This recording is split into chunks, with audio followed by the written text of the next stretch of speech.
Hello, this is Wayne Rivers at the Family Business Institute. Thanks for tuning in. Boot camp, don't forget, boot camp February 19th and April 15th. In the first half of the year, we'll be announcing the fall boot camp dates pretty soon.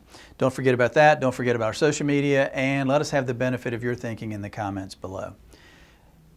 This blog scares the pants off me. It really popped me between the eyes. Holy moly! So there's a podcast called Book of Basketball 2.0. It's Bill Simmons. Not everybody's a fan of the NBA. I am, because golly, those people are so talented. Oh my gosh, it's amazing. And Bill Simmons is a huge NBA fan. He wrote the Book of Basketball, which was 700 pages, but already it's dated. It was about 10 years ago, and already it's dated. So he created this podcast instead of writing another book, which was also going to be dated. And about the second or third podcast, he had Steve Kerr on. Steve Kerr is the coach of the Golden State Warriors. He won a bunch of rings during his playing days with the Chicago Bulls and the San Antonio Spurs, and just a really great thinker about basketball. So they're talking about, they're going back to the Book of Basketball, the hard copy book, and they're talking about the teams that knew the secret. That's what Bill Simmons called it, the secret. And they talked about the Celtics in the 1960s, the 60s teams and the 80s teams. They talked about the 2000s Spurs, the Warriors, obviously, in the last decade, the late 80s Detroit Pistons, and the New York Knicks of the early 70s. And they talked about the secret. And the secret is not a secret. The secret is teamwork. Those teams, if you think about it, and I'm sure there are other sports where you can say the same thing, but those teams were characterized by radical unselfishness. They would do whatever it takes, whatever it took, to make their teammates look good, to give their teammates opportunities, to pass the ball, a 6-foot shot in exchange for a 2-foot shot, which has a higher percentage. They just radical. I mean, do you not think that Larry Bird could have scored 35 points a game if he wanted to? Or Isaiah Thomas couldn't have scored 25 points a game? Or Tim Duncan, couldn't have had better individual statistics, but they didn't care about individual statistics. They cared about winning, and the best way to win is to have a great team with great teammates and to spread the wealth so that everybody's happy. So Steve Kerr and Bill Simmons are talking about the secret, and they're talking about these wonderful teams and the wonderful cast of characters there. And Steve Kerr relates about his own experiences with the Warriors. And the first year, now they won the title like 2013 or 2014, I forget. Anyway, they got Kevin Durant in 2016. So they basically had an all-star team. They had 4 all-stars on the court as the start of the starting 5. And their 5th guy pretty darn good too. And they had some great talent off the bench. So Kevin Durant joins, and Steve Kerr said that first year was like, walking on clouds. It was too good to be true. 2017 started off great, but about halfway through the season, he began to see some rumblings that the team wasn't as coherent as they had been the previous year. They won the title in 16 and 17, and they looked like the best team ever. They looked like they could be a dynasty and win every title for the next 10 years.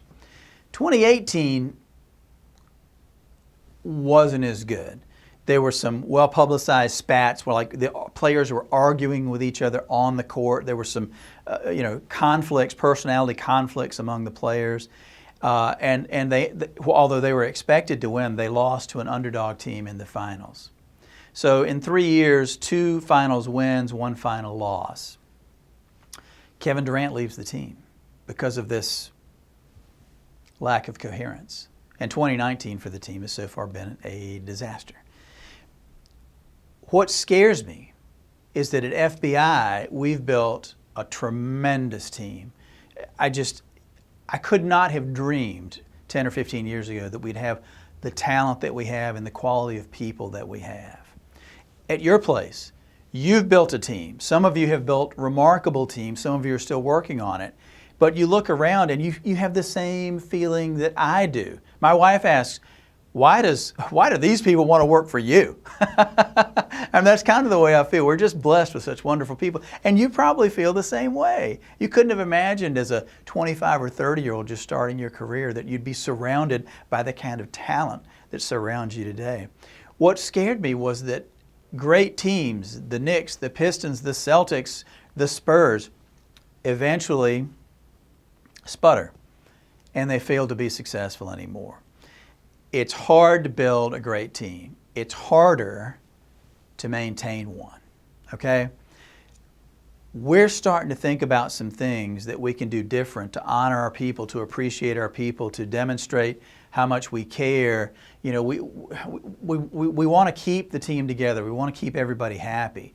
But it's a hard thing to do. It's hard to have a team of equals. You know, people are ambitious and they're competitive and they don't want to just blow by other people, but they want to keep their nose out front, so to speak. And sometimes people don't get along the way the chemistry is so delicate, and I'm terrified because we've taken so much care to put this wonderful team together. And based on what Steve Carr was talking about, I don't know that maintaining the quality of a team is even possible. Certainly it's possible in business longer than sports.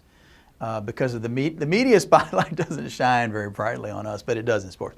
But it's really scary for me. We're starting to do some things we really don't have a handle on it. So this is my question for you. I'd like to kind of crowdsource this concept. How do you take care of your team in such a way that the team gets along and you have wonderful harmony and everybody cheers all for one, one for all? What are you doing?